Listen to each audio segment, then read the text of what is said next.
안녕하십니까. 오늘은 야고보서 책거리 하는 시간입니다.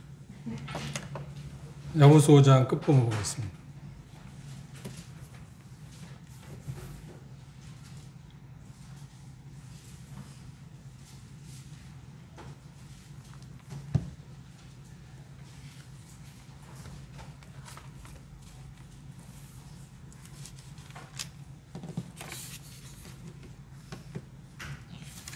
야고보서 5장 19절부터 20절 두 절 함께 읽겠습니다.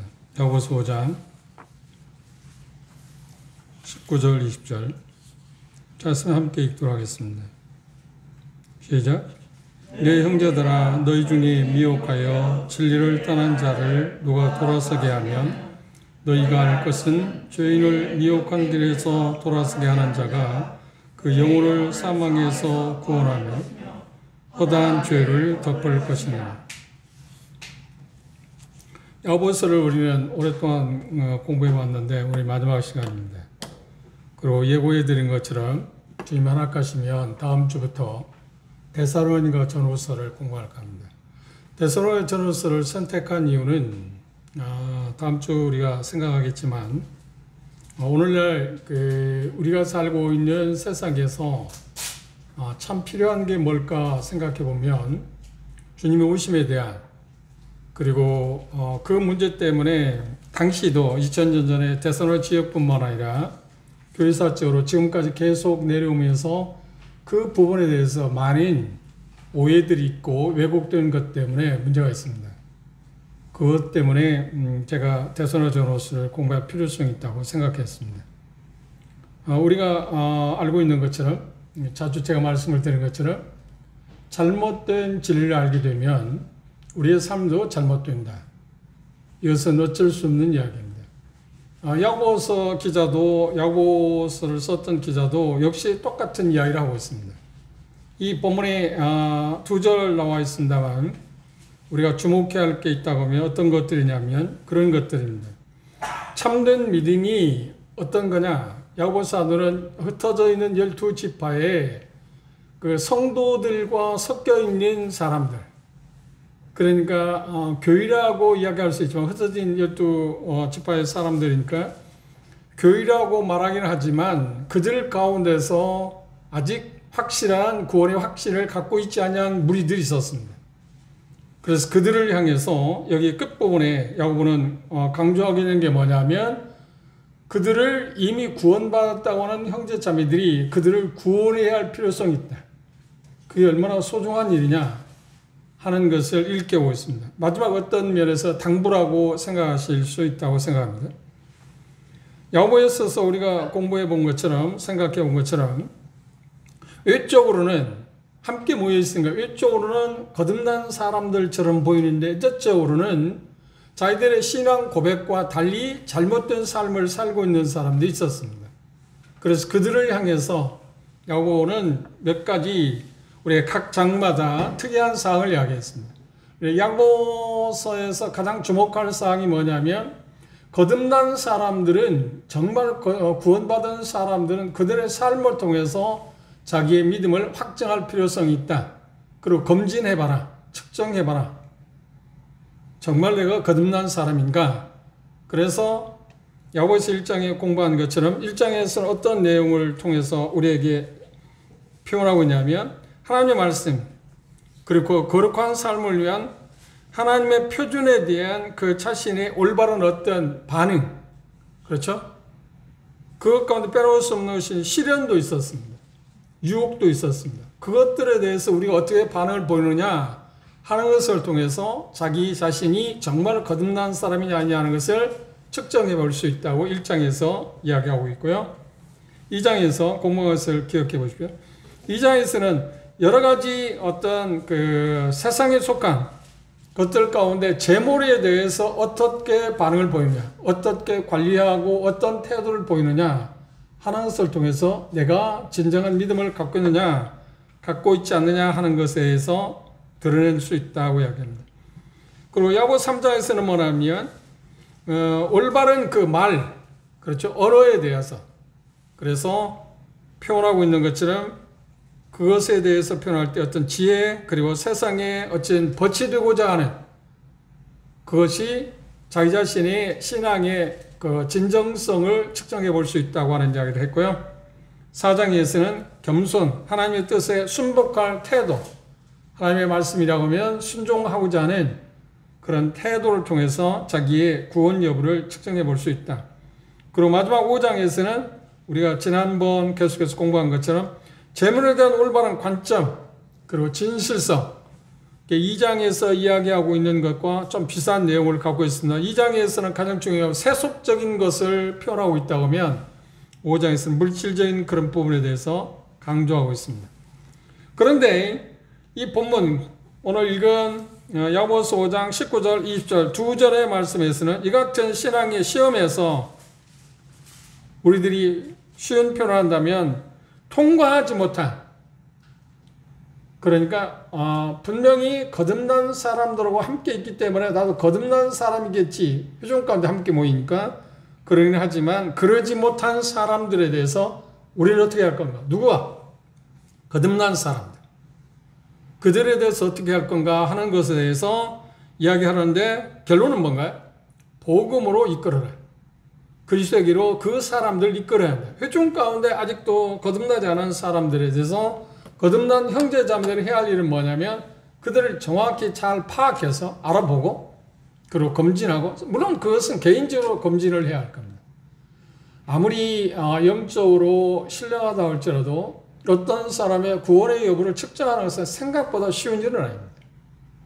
그러나 분명한 것은, 성경에서 말씀하고 있는 분명한 것은 성숙한 사람들은 그 누군가가 진정한 믿음을 갖고 있는가 갖고 있지 않냐는 것에 대해서 어느 정도 테스트해 볼 수 있는 그런 힘이 있다고 생각합니다. 완전하지는 않습니다. 완전할 수는 없습니다. 100% 정확하게 알아낼 수는 없습니다만 그래도 진위 여부를 측정할 수 있는 그런 게 주어졌다고 합니다. 그게 만약에 주어지지 않았다 하면, 그걸 전혀 모른다 하면 어떻게 교회에서 목회하고 하나님의 말씀을 통해서 정말 그 사람들이 아직 구원받지 못한 사람들의 그 진위 여부를 알지 못한다 하면 그들에 대해서 복음을 어떻게 전할 수 있겠나요?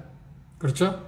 그래서 그런 부분들에 대해서 야고보서는 여기서 4가지로 지금 이 본문에서 이야기, 그들을 파악하고, 그러니까 거듭난 사람들이 회중 가운데 거듭나지 않은 사람들에 대해서 어떻게 그들의 모습을 발견하고 찾아내서 그들에게 복음을 전해서 예수 그리스도로 이끌 수 있을까 하는 문제에 대해서 지금 이 본문에서 이야기하고 있습니다. 그러니까 첫 번째, 여면 증거라고 이야기했습니다. 한번 주목해 보시면, 본문을 주목해 보시다. 그렇게 시작했습니다. 내 형제들아. 그러면 내 형제들이라고 말할 때 이 형제들은 거듭난 사람일까요? 아닐까요? 그렇죠. 거듭난 사람들입니다. 그런데 그들 가운데, 이 표현 가운데 너희 중에, 내 형제들을 표현할 때 거듭난 사람들을 지칭하기는 합니다만 분명히 알아야 할 것은 뭐냐면 당시 약 40년, 그러니까 45년, 7년경에 AD 40년, 45년, 7년경에 이것이 쓰여졌기 때문에 맨 처음 쓰여진 서신서입니다. 그래서 그 유대인들이 유대교에 있다가 예수 그리스도로 개종해서 예수를 믿고 이렇게 교회에 더져 있지 않나요? 그런데 그들은 흩어지기 시작했습니다. 우리가 이제 사도행전에서 이미 공부한 것처럼 바울 사도의 스데반의 일로 말미암아서 흩어져서 그들은 각 지역에 가서 복음을 전하기 시작했습니다. 그들이 지금 대상입니다. 수신자들입니다. 유대에 흩어져 있는 12지파 사람들. 그들 가운데는 진정으로 거듭난 사람이 있는가 하면 아직 그 무리에 속하기는 하지만 유대교에서 벗어나지 못해서 아직 거듭나지 못한 사람도 있었습니다. 그래서 야고보 사도는 지금 내 형제들이라고 표현할 때 분명히 거듭난 사람들 중에, 그들 중에 여기 표현 가운데 뭐라면 너희 중에 미혹하여 진리를 떠난 자가 있다. 아직 거듭나지 못한 사람도 있다. 그런데 아직 거듭나지 못한 사람의 특징이 뭐냐면 진리를 떠났다고 이야기했습니다. 여기 진리는 뭘 말할까요? 총괄적으로 여기 진리라고 야고보 사도가 쓰여진 이 단어의 진리란 말은 성경 전체를 이야기할 수 있습니다. 문맥을 보면 복음의 진리입니다. 복음의 진리에서 떠난 사람이 있었다. 그러면 복음의 진리에서 떠났던 이유가 뭘까요? 당신을 한번 생각해 보십시오. 우리가 야고보서를 계속 공부해 본 것처럼 그들이 복음의 진리에서 떠날 수밖에 없었던, 떠나게 되었던 배경이 뭐냐면 계속해서 예수를 믿게 됐을 때, 믿음을 고백하게 됐을 때 따라오는 그런 핍박들, 박해, 그리고 자기가 소유하고 있는 것들 빼앗기는 그것들 때문에. 그것을 우리가 히브리 저자는 뭐라고 표현하면 이렇게 표현합니다. 히브리서 11장 한번 참조해 볼까요? 앞으로 넘기셔서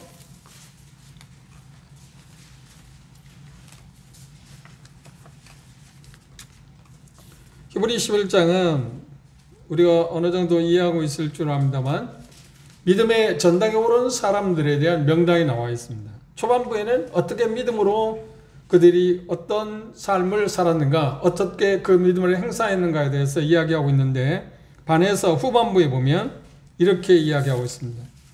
37절 주목해 보실까요?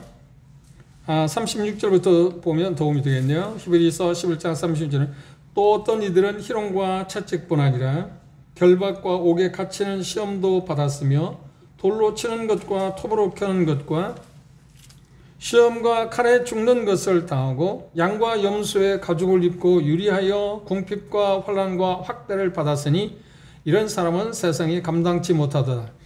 저희가 광야와 산중과 아물과 토굴에 유리하였느니라. 이 사람들이 다 믿음으로 말미암아 증거를 받았으나 약속을 받지 못하였으니 이는 하나님이 우리를 위하여 더 좋은 것을 예배하였은즉 우리가 아니면 저희로 온전함을 이루지 못하게 하려 함이라. 여기 나오는 사람들 보면 예수 그리스도를 믿었다고 하는 것 때문에 이들의 대상은 주가 누구인가요? 그렇죠. 유대교를 신봉하던 사람이 복음을 듣게 됐을 때 유대교를 벗어나서 이제 그 당시로 말한다면 나사렛 땅에, 나사렛 이단이라고 이야기하고 있는 그 나사렛 당에 지금 가입한 것입니다. 성경적인 말은 교회에 지금 저해진 것입니다. 그렇죠?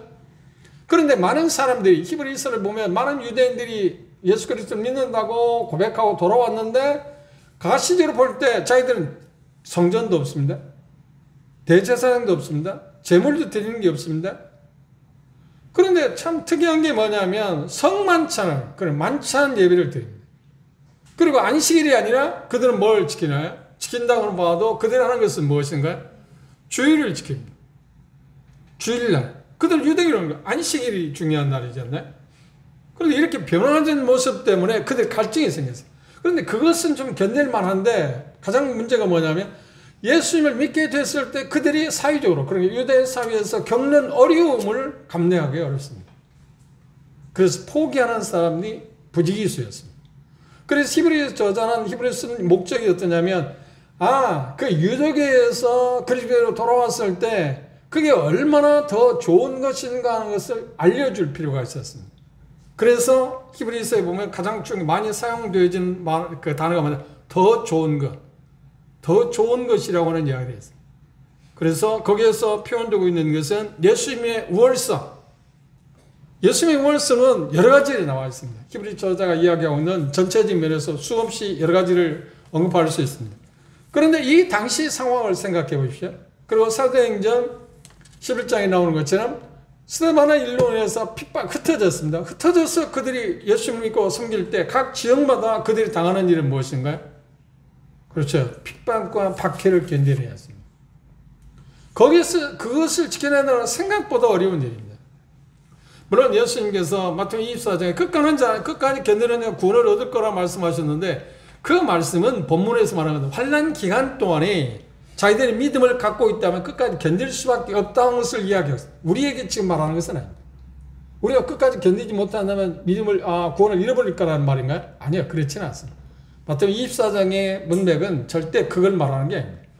24장, 25장의 내용은 어떤가요? 예수님이 이 세상에 재림하실 때 일어날 일들에 대해서 언급하고 있습니다. 산 끝에 있을 일. 그렇죠?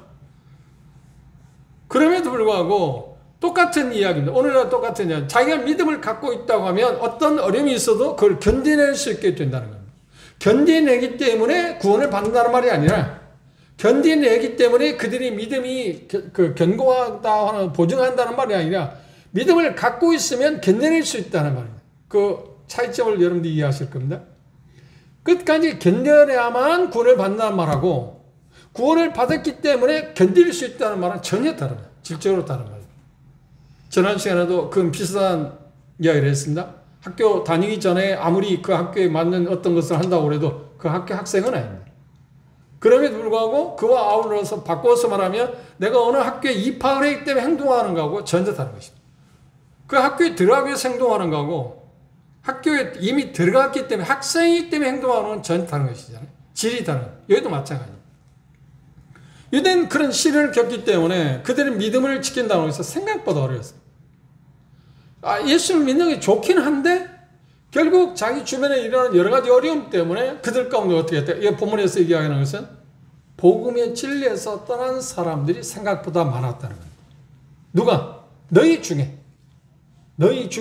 그렇죠?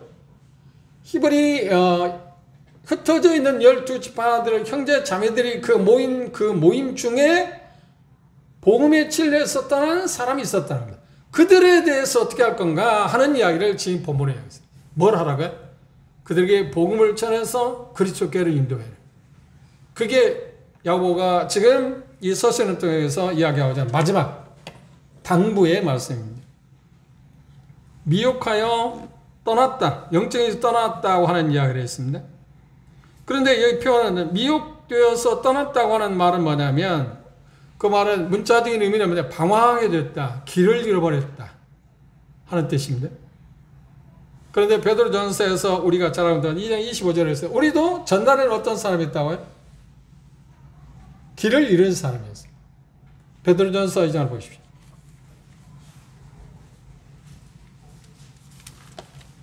뒤로 하나만 넘기시면 베드로전서 2장 25절에 보면 이렇게 너희가 전에는 양광같이 길을 잃었더니 그렇죠? 우리도 길을 잃은 사람이었어요. 그런데 여기 표현이 그런 같은 단어를 써요. 미혹되어 떠났다. 길을 잃게 되었다. 길을 잃었다는 것은 뭐는가? 그리스도에게 접목되지 않은 상태에서 벗어났다고 합니다. 그러니까 기차가 레일에서 벗어난 것처럼 실례를 우리가 그 성경에 그런 유형의 사람을 찾으라면 누구를 생각할 수 있을까요? 비싼 것은 아닐 수 있습니다. 예수님에게도 가룟 유다가 있었습니다. 생각해 보십시오. 가룟 유다를 우리가 생각해보면 3년 동안 예수님으로부터 그 똑같은 제자, 다른 제자와 똑같은 영향을 받았습니다. 말씀도 들었습니다. 그리고 기적도 봤습니다. 그분이 행하시는 모든 걸 경험했습니다. 그런데 가룟 유다는 전혀 그게 의미가 없어. 유익이 없어. 어떤 변화도 가져오지 않았다는 겁니다. 그럼 결국은 예수님을 자진해서 예수님을 팔아먹었습니다. 그 얼만큼 가치를 두고요? 값이나 좀 많이 받았으면 좋을 텐데 노예들 값으로 원 30에 팔아먹었습니다. 예수님에 그런 사람이 있는가 하면 물론 이 사람에 대해서 이야기할 때 어떻게 바라볼 수 있냐는 것은 해석에 약간의 차이 있으나 바울 사도에게도 어떤 사람이 있었는데 데마라는 사람이 있었어요. 데마가 그가 거듭난 사람이었을까 아닐까에 대해서 학자들마다 견해가 다릅니다. 그런데 그가 만일에 그 복음에서 떠난 사람이라고 하면 바울 사도에게도 수많은 사람이 같이 있었지만 그렇죠. 그런데 이 데마라는 사람은 뭐라고 하냐면 세상을 사랑해서 나를 떠났다. 세상을 사랑해서 떠나갔다.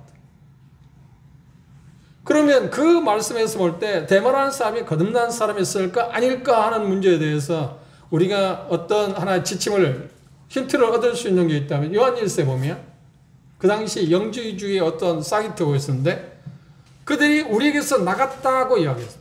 그들이 우리에게서 나간 이유는 뭐라고요? 우리에게 속하지 않았기 때문에 가짜이기 때문이었다.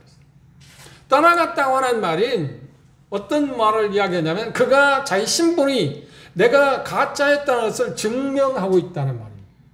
그런 면에서 보면 그렇게 만일에 해석할 수 있다고 하면 바울 사도에게 대마가 있었던 것처럼 이 복음 그 야고보서를 썼을 때 지금 수신자들 가운데 거듭난 사람들이라고 생각했지만 그들 가운데 가짜가 있었다. 그런데 그들이 가짜가 되었던 이유가 뭐냐면 복음의 진리에서 그들이 방황했기 때문에 떠났기 때문에 다른 쪽으로 말하면 벗어났기 때문이다. 그런데 왜 벗어났냐 할 때 미혹되었다고 말합니다. 미혹되었다고 말할 때 여러 가지를 이야기할 수 있습니다. 미혹되었다고 표현할 때 가짜 교사들이라든지 선지자들이 그들을 미혹시킬 수도 있습니다. 그렇죠? 사도행전 우리가 공부할 때 20장에 에베소 장로들 밀레드에서 불렀습니다. 바울사도 고별사라고 해서. 그때 그 장로들에게 한 말입니다. 뭐라고 표현했나요? 너희 중에서 자기를 쫓게 하려고 이 가짜가 될 사람도 있을 거다. 그런데 그게 당부한데 그때 표현을 했지만 사도행 20장에 그런 표현을 했는데 불과 13년으로 해서 디모데전서를 보면 분명히 에베소 교회에 그런 사람이 있었어요. 가짜가 등장했어요. 그리고 그들의 특징이 뭐냐면 자기를 좇게 하기 위해서. 예수님을 좇게 하기 위한 게 아니라 인도자들의 가장 중요한 게 뭐냐면 믿는 형제 자매들은 예수님을 가게 하지 내 앞에 줄을 세우는 게 아닙니다.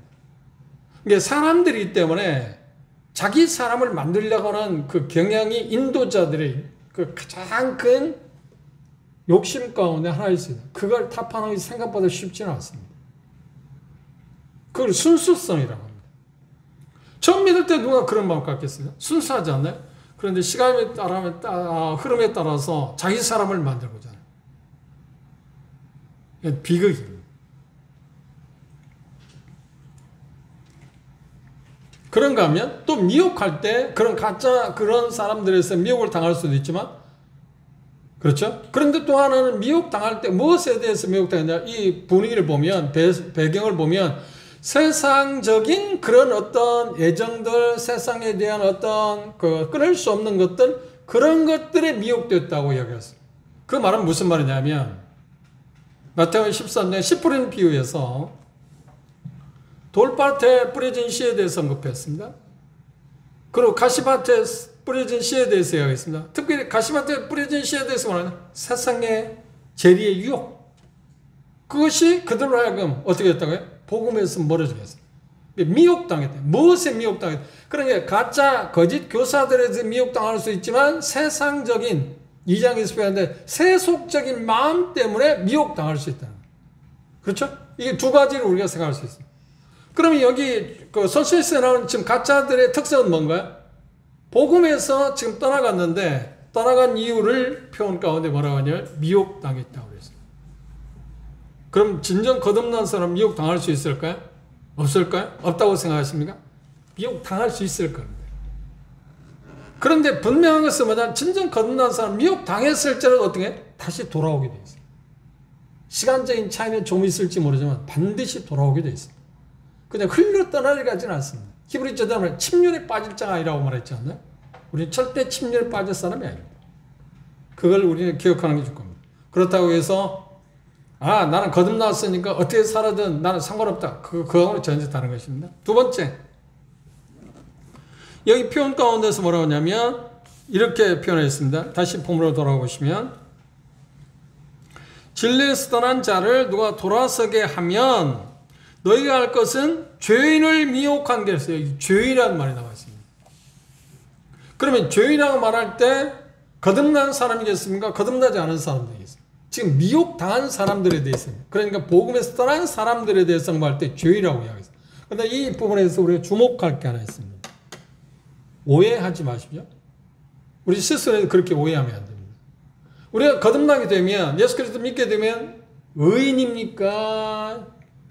의롭다함 받은 사람입니까? 그렇지, 의롭다함 받은 사람, 의인은 아닙니다.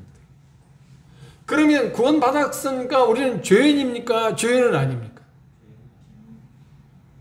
이 문제 그러잖아요. 그런데 초기에는 제가 1세대 사람이다만 초기에는 제가 거듭났을 때 구원 받았을 때는 내가 구원 받았기 때문에 나는 죄인이 아니라고 생각했어요. 그 말 가운데 어떤 면에서는 맞는 말입니다. 그런데 어떤 면에서 문제냐면 죄인이 아니라고 하는 말은 내가 죄를 짓지 않을 수 있다는 말과 포함되어 있지 않나요? 그렇죠? 그런 의미에서 의인이라고 하는 말을 나는 죄인이 아니라고 하는 말을 해서는 안 됩니다. 그러니까 정확히 말한다면 구원받은 죄인 그렇게 말하는 것도 좀 엎여 있잖아요. 그거 표현하기 좀 어렵습니다. 그런데 여기 죄인이라는 말에 너희 중에서 미혹당한 사람들을 언급할 때 죄인이라고 표현했습니다. 그것을 우리는 잊지 말아야 합니다. 그러면 거듭난 사람들이 죄를 지을 수 있나요? 죄를 짓지 않나요? 죄를 지을 수 있습니다. 죄를 지을 수 있다는 말은 요한 사도는 뭐라고 하냐면 거듭난 사람은 죄를 짓지 않는다고 그랬거든요. 그 말은 상습적으로 계속적으로 죄에 빠지지 않는다는 표현. 죄를 전혀 안 짓는다는 말이 아니고 그 문맥에서 표현한 것은 그것입니다. 그 점들을 우리가 생각합니다. 그래서 하나님께서 우리에게 주어진 것은 뭐냐면 그때마다 우리도 회개하고 자백해야 합니다. 그래서 우리는 회복해야 합니다. 그래 구원받잖아요. 여기 죄인으로 표기된 이 사람들은 자백이라는 게 아닙니다. 그것은 그들에게 하는 것은 뭐밖에 없나요? 회개입니다. 가던 길을 돌이켜서 하나님께 돌아오는 것입니다. 이것이 특징입니다. 그 차이점들이 있습니다. 단어에 대해서 우리는 신중하게 사용할 필요성이 있습니다. 그리스도인들도 죄를 지을 수는 있습니다. 그렇다고 해서 죄이라고 하지는 않습니다. 그렇죠?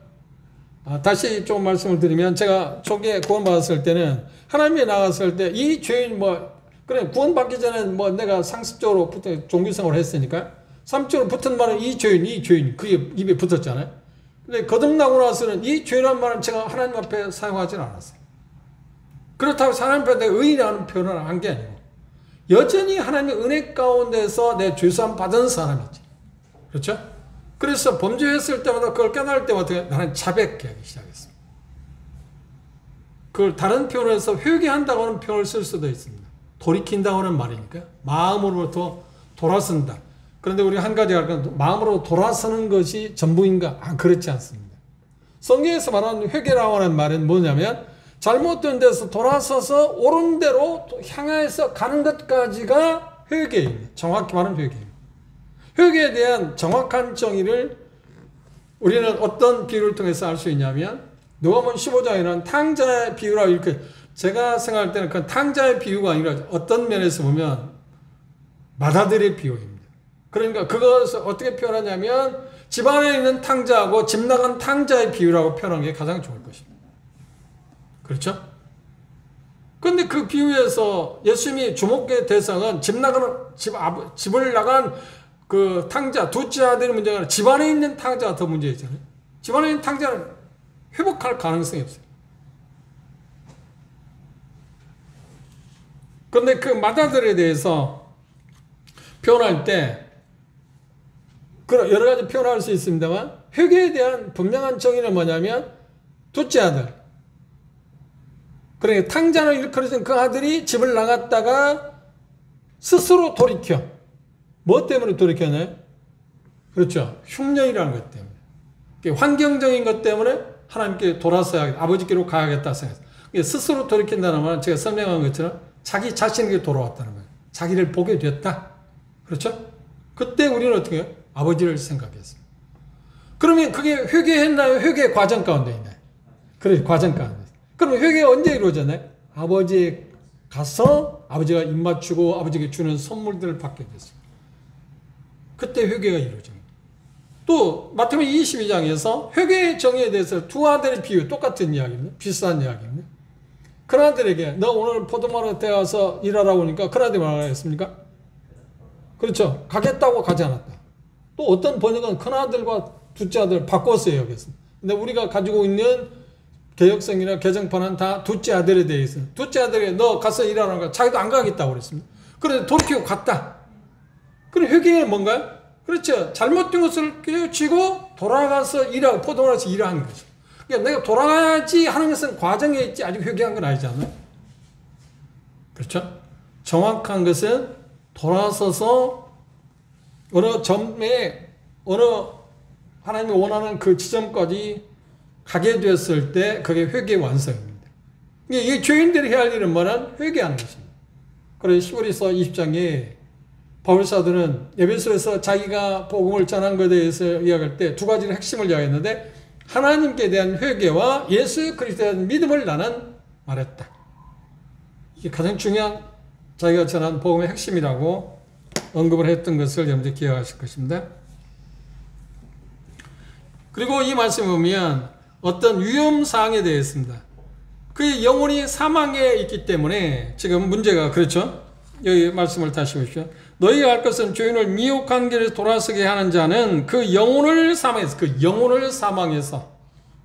사망해서 건지게 된다. 그리고 허다한 죄를 덮을 것이다. 그랬습니다.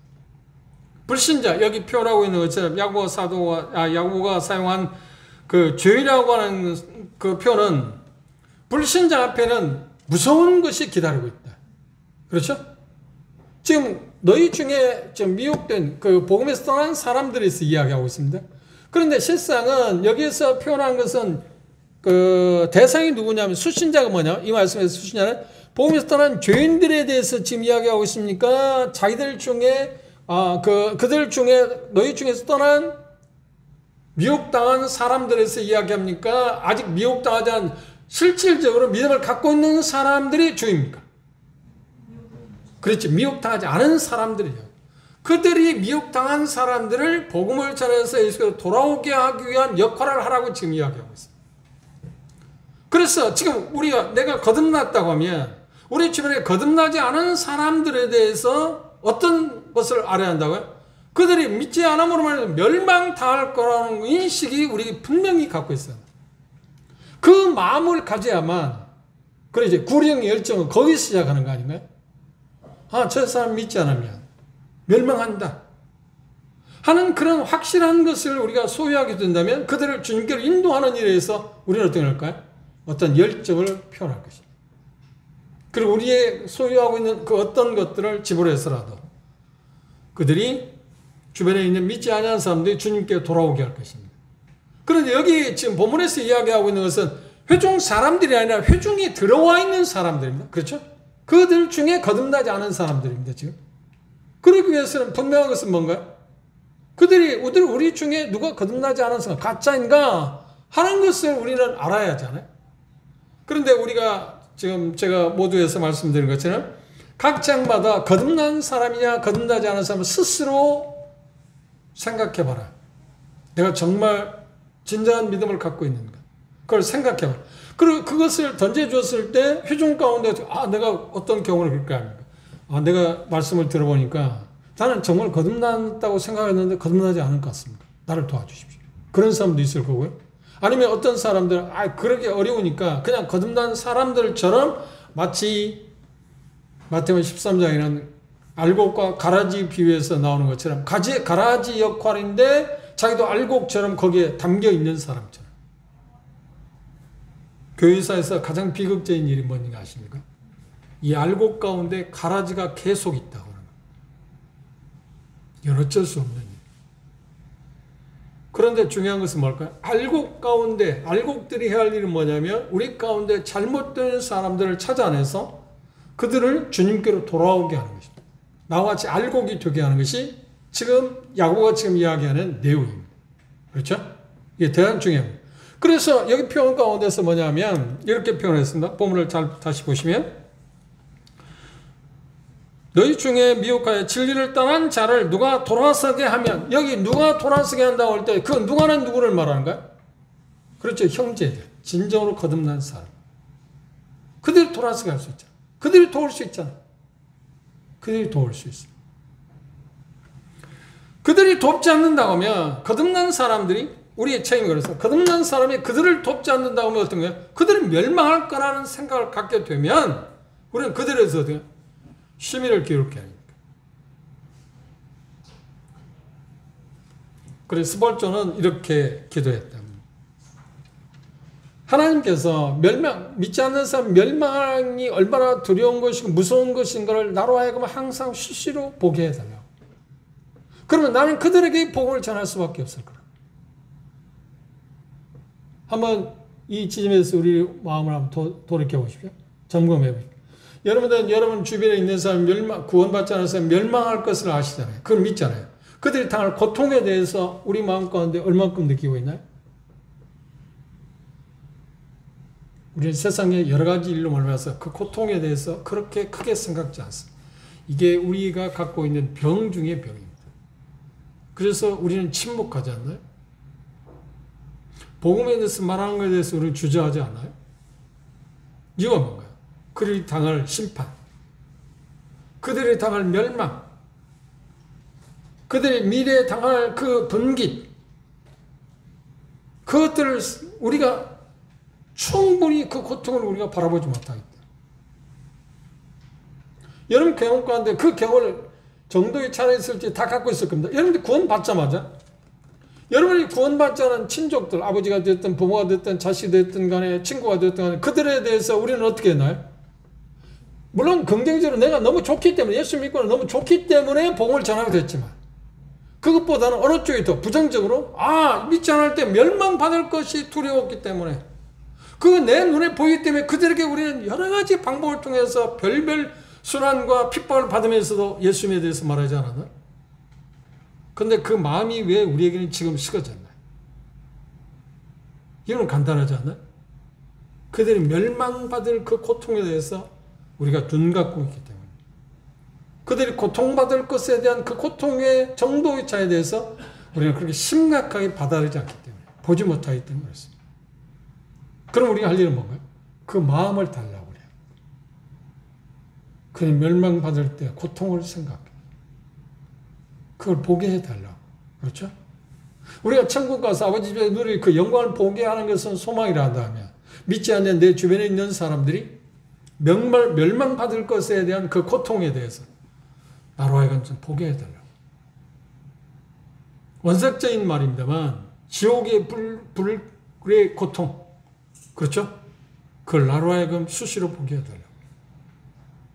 지금 야고보가 이야기하는 거 그것입니다. 그래서 그들을 건져내라. 건져내라는 것은 그들에게 복음을 전해서 주님께 돌아오게 하라고 하는 이야기입니다.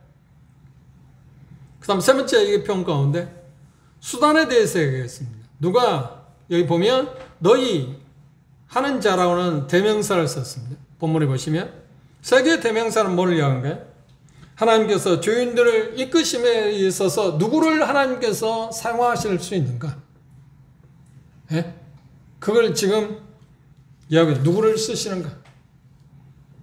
그런데 이 말씀을 다시 보시오. 본문을 보시면 죄인을 미혹한 길에 돌아서게 하는 자가, 그러면 돌아서게 하는 자는 특별히 교회의 어떤 인도자들, 은사 받은 사람들의 일인가요? 아니요. 모든 사람에게 지금 이야기하고 있습니다. 거듭난 사람이라고 하면 뭐가 있다고요? 그 책임이 있다. 주변에 구원받지 않은 사람들을 주님께로 인도할 복음을 전해서, 그리고 여기 본문에서 말하는 미혹된 길에서 잘못 그는 복음에서 벗어난 사람들에게 복음을 전해서 그리고 또 돌아오게 할 사명이 누구에게 있냐면 우리 모든 사람이다. 거듭난 사람이 있다.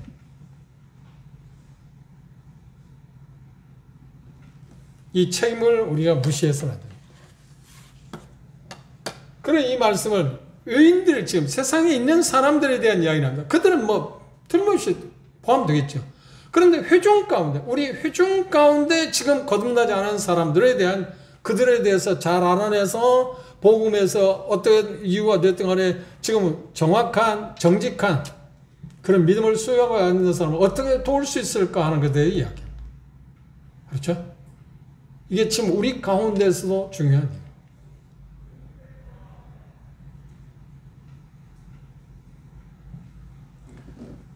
제가 유인께서 보면 제 양심사, 신앙 양심사, 저분이 정말 거듭났을까? 고개를 갸웃하게 하는 사람이 있습니다. 그렇다고 그래서 제가 물론 간접적으로, 저는 이제 그런 분에 대해서 간접적으로 이야기를 해요. 확실한 믿음을 갖고 있다면 그렇게 행동할 수 있는 건 아닙니다. 그리고 확실한 믿음을 갖고 있다면 그것을 보이십시오. 그리고 야고보 2장이 강력하게 말하잖아요. 그렇죠? 행하기 때문에 구원을 받았다는 말이 아니라 믿음을 갖고 있으면 반드시 뭐가 따라온다고요? 행함이 따라온다고 그러죠. 실체가 있으면 그림자가 있듯. 그림자가 없다면 실체가 없다는 말이니까. 그걸 보이라고. 그죠? 그래서 이 말씀을 제 마음으로 생각하고 다시 그분들에게 내가 한번 다시 접촉해야겠다. 말할 수밖에 없다. 그런데 어떻게? 조심성 있게. 그렇죠? 계속 기도하고 그럴 필요성이 있다고 하는 거예요. 지금 말씀하고 있는 것은 회중 가운데 가짜에 대해서, 가짜가 아니라 회중 가운데 그 복음에서 떠난 사람들에 대해서 이미 그런 거듭난 불의에 교회에 적을 두지 못한 사람들에 대한 이야기입니다. 의인들은 더 말할 것도 없고요. 그것이 어떤 거라고요? 구령이 잘못된 데 미혹당해서 복음에서 떠난 사람들을 돌아오게 하는 것은 어떤 거라고요? 그건 하나님께서 가장 기뻐하시는 일이에요. 누가복음 15장에서 그렇죠. 잃어버린 양을 찾았을 때 기뻐한다. 그럼 함께 즐기자. 그 즐거움을 나도 느낄 수 있잖아요. 그리고 여러분들의 경험 가운데 할 것입니다. 우리의 신앙생활인데 거듭난 우리 형제 자매들이 신앙생활하는데 침체되고 힘이 없고 할 때 힘을 얻을 수 있는 그 일들 가운데 가장 큰 게 하나 있다면 뭘까? 뭐 여러 가지 있지만 그 중에 하나가 뭔지 아세요? 복음을 전하는 것이다. 복음을 전했을 때 그때 그 복음을 듣는 사람이 반응이 긍정적이든 부정적이든 복음을 전하게 되면 나도 모르게 힘이 생겨. 나도 모르게 힘이 생겨. 이 복음을 전하지 않으면 위축돼. 자꾸만 침체돼. 여러분들이 마음에 주님을 섬기는데 힘이 없다. 그 말은 뭐냐면 내가 지금 복음을 전하고 있지 않다고 하는 말과 같은 말일 수 있습니다. 그게 전부를 알지 몰라도. 그렇죠? 복음을 전하게 되면 자연적으로 힘이 생깁니다. 살아갈 만한 즐거움이 있습니다. 사람을 옳은 대로 돌아오게 할 때 다니엘서는 말이에요. 그 별과 같이 빛날 거라고 표현했잖아요. 시편에서 그런 복들을 우리가 생각할 수 있습니다. 하나님이 기뻐하시는 최고의 일이 바로 미혹된 길에서 지금 복음의 진리에서 떠난 사람을 돌아오게 하는 일. 그 일들을 누가 해야 한다고요? 제가 또 여러분이 해야 합니다. 나나 여러분들이 그 일을 하자고 누가 할 수 있는 사람이 없잖아요. 하나님께서 나나 여러분을 통해서 그 일을 하라고 하시지 않나요? 마지막 목표가 있습니다. 5장 19절 하반절이나 5장 20절 마지막 부분에 보면 한번 다시 보십시오. 돌아서야 하는 자가 그 영혼을 사망에서 구원한다. 그리고 허다한 죄를 덮을 것이다. 구원한다는 말에 우리가 복음을 전하면 우리가 구원할 힘이 있다는 말이 아니라 주님께 돌아오게 하는 역할을 우리가 할 수 있다는 거예요. 구원한다 하는 이야기였습니다. 이 구원한다고 하는 그 단어가 이 야고보는 한 4번 사용했습니다.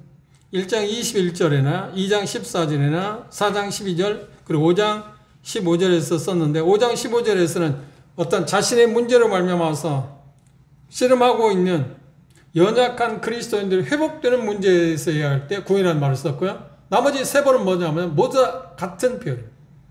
복음에서 떠난 사람들을 주님께 돌아오게 해서 거듭나게 하는 역할. 그 역할을 하는 것에 대해서 지금 여기에서 표현한 것은 구원이라는 말을 썼습니다.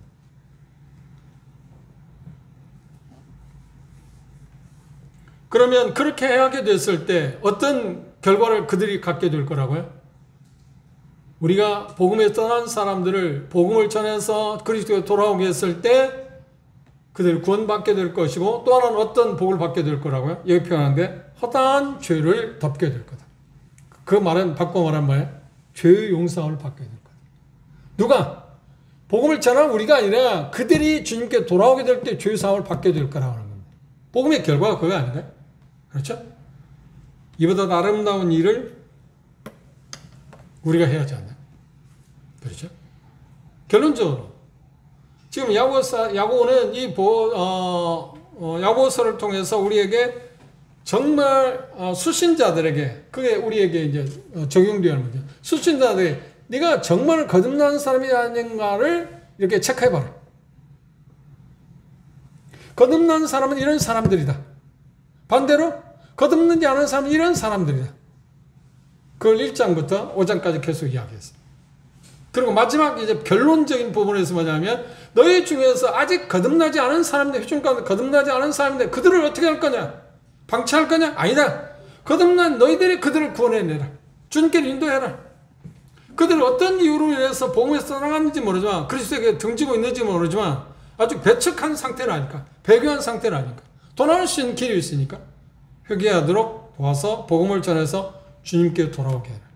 그래서 그들이 구원받게 하고 구원에 대한 어떤 경험을 하게 하고 죄사함을 받게 하는 그런 기쁨을 그들로 하여금 누리게 해라. 그러면 결과는 어떻게 돼요? 그러면 우리가 전하게 됐을 때 우리가 누리는 건 뭔가요? 그렇죠. 지혜로운 자라고 해서 별처럼 빛나게 될 거라고 말합니다. 이 일을 주님께서 야고보를 통해서 우리에게 하라고 합니다. 그러면 회중 가운데 이런 일도 해야지만 그러면 회중 말고 우리 모이는 그 형제 자매들이라고 하는 가운데 아직 확실하지 않은 사람들의 뿐만 아니라 우리 외부의 사람들에 대해서도 우리는 똑같이 그 일을 해야 하지 않아요? 그들이 복음에 대해 전혀 듣지 못한 사람들이 말을 쓰는 거예요. 그리고 복음에 대해 들은 사람도 있을 수 있잖아요. 그들에 대해서 우선적으로 야고보는 뭘 이야기하는 거예요? 복음에 대해 전혀 듣지 않은 사람들이 이야기하는 복음을 들었기는 했는데 아직 확실한 믿음을 갖고 있지 않냐고 어떤 연유가 되었다는데 복음의 진리에서 떠난 사람들에 대해서 어떤 관심을 가져야 할 거냐는 거예요. 야고보가 지금 이야기하고자 하는 뭔가요? 너희 중에 있는 사람 가운데 아직 확실하지 않은 사람에 대해서 먼저 신경을 써라. 가족이라고 하는데 아주 가족 되지 않은 사람들이 신경을 써라. 이게 우선이잖아요. 가까운 데서부터 시작하라는 거예요. 밖에서부터 아니라 안에서부터 시작하라는 거예요. 우리가 이 부분에 대해서 우리가 생각할 때 나나 여러분들이 한번 검증해 봐야 합니다. 나는 이런 일들에 대해서 얼만큼 관심을 가졌는가. 믿지 아니하는 사람들이 받을 그 멸망의 그 고통, 그에 대해서 내 마음에 어떤 감정을 갖고 있는가. 그 고통을 얼마나 느끼는가. 그런데 그게 아닐 때 우리는 어떻게 하자고요? 주님, 그 고통스러움을 나로 하여금 보게 해달라. 알게 해달라. 믿게 될 때 행복? 그 환희? 물론 그것은 우리들이 경험하고 있으니까. 그것도 회복해야 할 문제입니다만, 그러나 부정적인 쪽에서 구원받지 못하는 사람들이 받게 될 고통. 한번 생각해 보시죠. 지금 회중이 같이 지금 살아가고 있습니다. 어우러지고 살고 있습니다. 고통도 감내하고 여러 가지. 지금 그게 그 사람들이 지금 복음에서 떠났지만 내면에서 지금 잘 모르잖아요. 외향적으로 같이 지금 어울리서 하고 있는데. 그리고 그들이 그곳에 지금 한 집단에 끼어 있는 이유는, 교회에 끼어 있는 이유는 뭔가요? 싫어서인가요? 아니요. 지금 싫어서가 아니잖아요. 뭔가 자기도 뭔가 얻기 위해서 지금 접촉한 거 아닌가? 같이 하고 있는 거 아닌가? 식구라고 생각하고 있지 않나요? 식구가 되고 싶지 않나요? 그들을 어떻게 외면할 수 있느냐는 거예요. 그래서 야고보는 이 말씀에서 가까이 있는 사람, 집안에 있는 사람부터 단속하자. 그렇죠? 뭐 정치인들이 뭐 집토끼, 뭐 산토끼 말하는데 집안에 있는 사람부터, 우리 가운데 있는 사람부터 생각해보자. 이 야고보가 우리에게 준 메시지 가운데 최종적인 이야기입니다. 다시 생각해 보시죠. 야고보가 야고보서를 쓴 목적이 뭐라고요? 여러 가지 이유가 있습니다. 그 중에 가장 큰 게 뭐예요? 정말 믿음을 진정성 있는, 진정한 믿음을 갖고 있는가를 살펴봐라. 그 목적 때문에 이 서신을 썼습니다. 그런데 다 드러냈습니다. 여러 가지 우리가 간략하게 오늘 이야기했습니다. 1장부터 오늘 공부를 했습니다. 그래, 드러나게 됐을 때 형제자매들, 그걸 볼 때 내 옆에 있는 형제라고 하는데 저 형제는 이런 게 없는데? 그것도 봤을 거예요. 또 저 사람은 이런 게 없는데? 그걸 봤을 겁니다. 그 주제들이 나올 때마다 봤잖아요. 그리고 나서 결론이 뭔가요? 너희 중에 그런 사람이 있지 않느냐? 그들에 대해서 방관할 거냐? 그들을 어떻게 할 거냐? 그들이 어떤 이유에서 지금 주장하고 있는지 모르지만, 떠나간지는 모르지만, 복음의 진리에 들어오지는 못했는지 모르지만, 믿음을 진정으로 고백하지 못했는지 모르지만, 그들을 방관해서는 안 된다. 돌아오게 해라. 그게 구원받은 너희들의 책임이다. 우리가 이 책임을 다합시다. 그러기 위해서 실질적으로 우리 한번 생각해 보시죠. 우리 용인교회 형제 자매들하고, 자매들이라고 분명하게 여러분 마음 가운데 양심이 손을 놓고 생각할 때, 저 형제나 저 자매는 좀 의심스러운데, 그런 사람들이 있다고 하면 그분들에 대해서 나는 이 야고보가 이야기한 것을 우리가 실행해 봐요. 그래서 할 수 있는 게 뭐예요? 먼저 그분을 위해서 기도하고요. 어떻게 기도할까요? 내가 저분에게, 저 자매에게, 아니면 저 형제에게 다가서서 기회가 주어지면 그가 진정한 믿음을 갖고 있는 가 없는가를 점검해라고, 체크해보라고 말하고 싶었는데 준 지혜를 주십시오. 그리고 내가 지혜롭게 접근할 수 있게 해주십시오. 그리고 그분을 위해서 계속 기도하고 하루빨리 진정한 믿음 가운데 들어오도록 우리가 도와주는 일이 지금 야고보가 우리에게 부탁하는 이야기. 이 부탁을 우리가 지킵시다. 다음 시간에 2월 첫 주가 되죠. 2월 첫 주부터 말씀드린 것처럼 데살로니가전서를 공부하기 시작할 겁니다.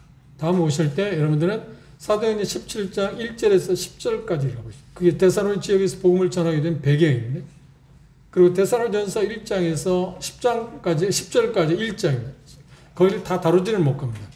그런데 분명한 것은 데살로니가전서를 정확하게 이해하기 위해서는 배경을 이해하기 때문에 사도행전 17장 1절에서 10절에 있는 말씀 내용을 여러 차례 읽어보십시오.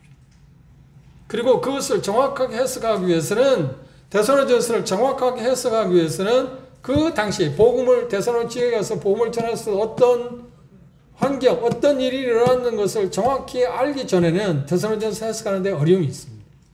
그래서 그걸 몇 차례 읽어보시면서 다음 시간에 여러분들 임할 수 있으면 좋겠습니다. 기도하는 마음을 갖고 기도해 주시고, 그리고 그런 마음으로 참여해 주시기 바랍니다. 기도합시다. 아버지 하나님,